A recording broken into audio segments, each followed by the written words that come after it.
You want to build this nucleus around you of people who are saying, it's not okay to sleep in today. We got to get after it. Hey, let me see your journal. You're supposed to be running 5 miles today. You only ran 3. You got to have those people. Some people need those people. And it's important.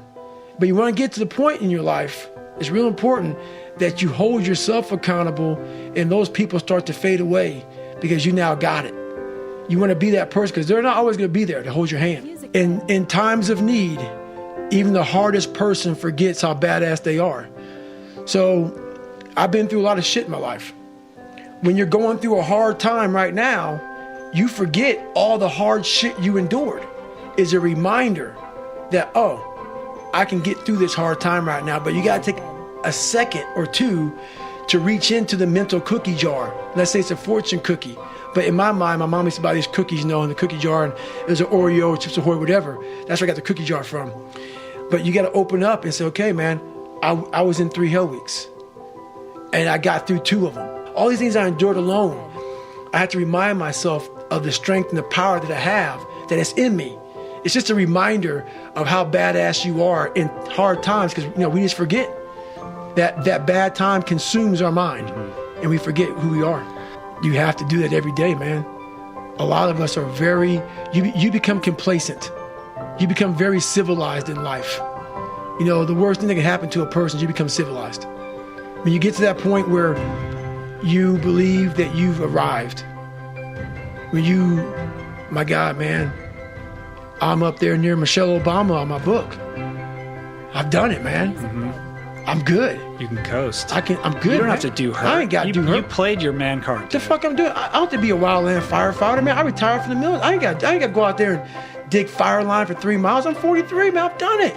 You should just be flying first class everywhere and doing speeches and getting paid crazy cash. And laying in a hotel, kicking it, man. And that's exactly when it's over. That mindset right there, to me, is death. I'm not saying you can go as hard as you did when you were 20 or now at 43, but there's a new bar that you must always set in your life. And once you become complacent and you become civilized, you've arrived, you're no good for anybody. And how do you keep that bar high when most challenges now, I would imagine, seem trivial compared to what you've endured? They are. I go back to the sewer, and the sewer is that $7 a month place I once lived in as a young kid. So even though... Mentally, and I always talk about it. I talk about I'm always paying rent in that $7 a month place where I grew up, in that nasty little place I grew up in. I remember it. I remember like it was yesterday, and I'm glad I do. I never want to forget the dungeon of where I come from. Even though it's real spooky and it's scary and there's no lights on in there and there's cobwebs and some creepy motherfuckers in there, some demons. All those motherfuckers in there made me Goggins, made me who I am today. That's where the strength came from. You got to go back to the beginning, to the fundamentals of life, to the very fundamentals of where it all, like playing basketball. You got to go back to the fundamentals. You can't always just stay up here. You got to go back to scratch. That's how you get better. The challenge becomes staying in tune with that. That's right. You know what I mean? Because life's getting better and easier for you and bigger, and there's more demands on your time, and like people are throwing really cool, fun shit at you. I'm always, you can ask my fiance, my conversation on a weekly basis is I cannot get away from who the fuck I am. Who I am is who I'm proud of.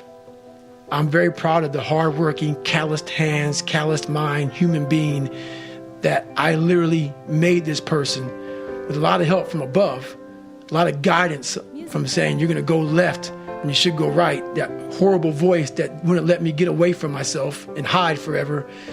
I listened to it. And the only way you can set the example is you have to always be willing to work. I don't follow people who talk about what they used to do in life. I don't give a fuck what you used to do. I don't care that, you used to be the best mother. I don't care. What are you doing today? You may not be that person now, but what are you still doing to try to excel in life? And a lot of people now are talking. I hear so much talk. I don't hear a lot of work. I hear a lot of people telling you what you should be doing, how you should be doing it, how you should be fucking living. And I look at them and you're fat, you're out of shape, you look like shit, but you're telling a motherfucker how to live. No, man, I want to listen to you. There's so many people speaking this shit, and that's what bothered me a lot in the military. There's a lot of people talking shit.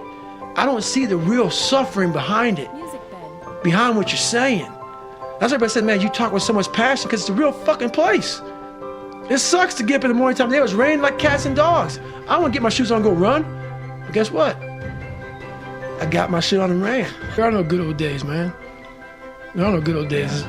You gotta go back and use it for strength, man. But it's where you're at now. I think the most one of the most powerful takeaways, challenges, the schedule it in thing, man. Because the biggest thing that I hear, and I know you must hear constantly every single day, is like, I don't have time, man. You don't know my life. I got this, I got that, I got this. Yep. It's not going to happen for me. Right. What you don't have is you haven't prioritized your life correctly. We all have time. We all have time. What you've done wrong is that you didn't prioritize yourself. You didn't prioritize that, look, motherfucker, I got to get up and win this war today against myself. I need to look better. I need to feel better. I need to eat better. We waste so much time on our little gadgets. It's unreal. And we talk about we have no time. If you really you have to take your day and write down this one day.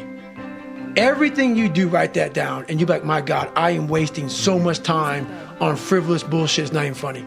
I mean, it will, if it doesn't infuriate you, it should. Because there's so much time. I can't get it in.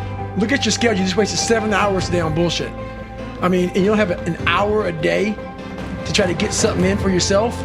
I guarantee everybody can find an hour to get up every day or 5 days a week, whatever, when it's snowing, shiny, not shiny, not comfortable, and to go in the gym and work out when you don't want to go to the gym.